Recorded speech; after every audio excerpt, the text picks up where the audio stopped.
Welcome to This Explainer. Today, we're going to investigate the ultimate cosmic whodunit. You know, every time you look at a gold ring or a platinum watch, you're actually looking at a mystery that has completely baffled humanity for centuries. Well, we are going to uncover exactly where the universe's heavy metals really come from. It is a story of literally explosive proportions, and I am so excited to walk you through it. For centuries, ancient alchemists dreamed of spinning common, everyday materials into gold. They kind of thought it was just a matter of finding the right chemical mix, like baking a cake. But today, looking at the science, we really have to ask a much more fundamental question. Can modern physics actually pull off this legendary feat? Can we just manufacture gold? Part 1. The Alchemist's Dream and the Nuclear Reality. Okay, so to understand this, we have to zoom way in on the microscopic anatomy of matter, because the defining characteristic of gold all comes down to one magic number: 79. That's exactly 79 protons bound tightly together in its atomic nucleus. If an atom has 79 protons, boom, it's gold, period. But getting 79 protons to sit together perfectly is so much harder than it sounds. You absolutely can't just mix chemicals to change a nucleus. You need extreme, mind-boggling energy. Now, while we can't use simple chemistry, we actually can physically forge gold today. It just takes 3, frankly, painstaking steps. First, you start by building a nuclear reactor. Then, you take an element right next to gold on the periodic table, so something like platinum with 78 protons or mercury with 80, and you bombard it with high-energy neutrons. Finally, you have to decontaminate it. And get this, scientists actually first pulled this off way back in 1941 using a cyclotron particle accelerator to shoot neutrons right at mercury. But yeah, this nuclear reality leaves us with a pretty major catch. Creating gold is technically possible, for sure, but it is commercially absurd. The gold you get from this process is highly radioactive. It's literally hazardous to humans.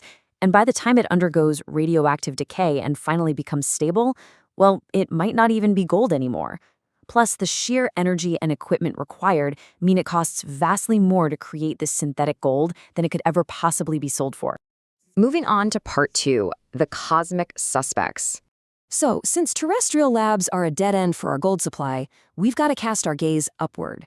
If we aren't making it here, we need to track down the massive cosmic reactors out in the universe capable of pulling off this heist. When we look at the early universe, specifically the glowing echo of the Big Bang, we see a problem. You might think the Big Bang created everything, but actually no, it only left us with the absolute lightest elements in the periodic table. We're talking hydrogen, helium, and just a tiny dash of lithium. That's the whole shebang. Now, as stars formed, they fused heavier elements. But that process hard stops at iron. Iron is so stable that trying to fuse it takes more energy than it creates, meaning the heavy, precious metals on Earth, like gold, had to be forged much later in a completely different, incredibly violent type of stellar event. To actually build gold, the universe requires a crazy specific mechanism called the R process, which stands for rapid neutron capture. You need a violent environment that can just bombard iron seed nuclei with a massive, blistering gale of neutrons. And here's the kicker. These neutrons have to land on the nucleus faster than they can decay. They're rapidly beefing up the atom until it transforms into something incredibly heavy, like uranium, or, you guessed it, gold. For decades, textbooks just blamed supernovas, the explosive deaths of massive stars, for this R process. And to be fair, they do make some heavy elements. A supernova might yield maybe a moon-sized mass of gold per explosion. But recently, advanced computer models introduced a totally new prime suspect: neutron star mergers. This is the violent collision of two dead, hyperdense star cores. Now, these mergers happen way less frequently than supernovas, but when they do, they yield an astounding Jupiter-sized mass of gold. We're talking thousands of times more gold in one shot than a supernova. Which brings us to part 3, the chocolate chip universe. So now we have two main cosmic suspects: the frequent but low-yield supernova and the rare but massive-yield neutron star merger. To figure out which suspect is truly guilty here, astrophysicists have to look at the evidence scattered across the galaxies. Astrophysicist Enrico Ramirez Ruiz gives us this absolutely fantastic analogy. If supernovas made most of our gold, well, because they happen relatively often, the gold would be evenly spread throughout the universe.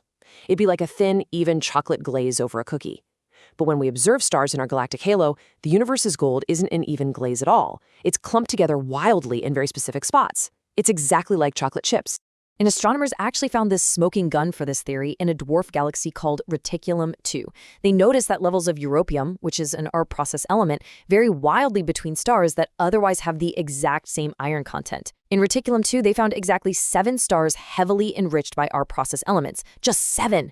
This strongly points to a single, highly concentrated, massive burst of heavy elements in that galaxy's entire history. That perfectly matches the profile of a rare neutron star merger rather than a slow, continuous glaze from supernovas. Part 4. Listening for the boom. With neutron star mergers looking extremely guilty as the true source of our gold, the global scientific community isn't just looking at old evidence anymore. They're literally racing to catch one of these events live. The spectacular birth of this cosmic fortune follows a very strict timeline. First, 2 dead neutron stars spend maybe 100 million years in a binary orbit, just spiraling closer and closer together. Then, bam, in just one single second, they violently merge. One astrophysicist described it like squeezing a tube of toothpaste. A massive tail of radioactive neutrons just comes flying out, heating up to billions of degrees. For a few days, this creates a brilliant radioactive glow called a kilonova. Finally, over eons, those highly unstable R-process elements cool off and decay into the stable, precious gold that we actually find on Earth. Now, because these neutron stars are so incredibly dense, their final orbits actually warp and drag space-time itself. By listening for these gravitational waves roaring out of the collisions using massive detectors like LIGO and standing by with gamma-ray telescopes, we are poised to quickly locate the next big boom. We're literally standing by to directly witness the universe minting its rarest elements in real time. Kind of shifts your whole perspective, right? The next time you hold a piece of gold, a ring, a coin, or even just look at a circuit board, remember the chaotic billion-degree collision of dead stars that birthed it billions of years ago. And really, it leaves us with an incredible question to ponder. What other ancient secrets and rare, cosmic mints are running in the dark stretches of our universe right now, just waiting for us to listen? Thanks so much for joining me on this explainer. Keep wondering, and I'll see you next time.